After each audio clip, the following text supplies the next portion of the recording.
How you interact with technology continues to evolve. These days, it's all about the swiping and the tapping. Sony has brought these simple gestures to our premium headphones to make controlling them seamless and easy.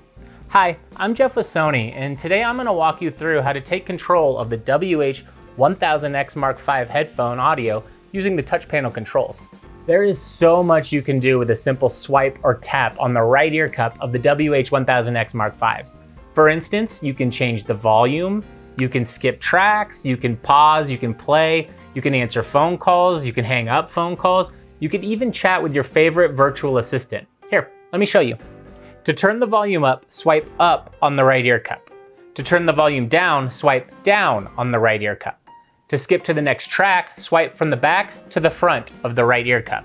To go to a previous track, swipe from the front to the back of the right ear cup.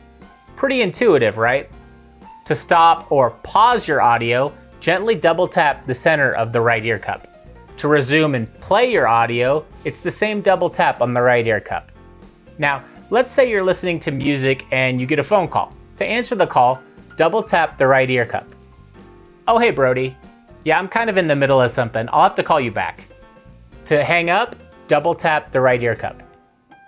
To access your favorite virtual assistant like Siri, Alexa, or Google, hold down on the right ear cup for 2 seconds. Searching for music, finding directions, and checking the forecast is literally at your fingertips. Add Call Brody back to my to-do list. It's that simple and intuitive. No more searching through your pocket or your purse for your cell phone. Take control of your headphones with a simple swipe or tap on the touch panel. If you found this video useful, make sure to head on over to our Sony support page for more how-to videos. I'm Geoff with Sony. Thank you so much for watching. I'll see you next time.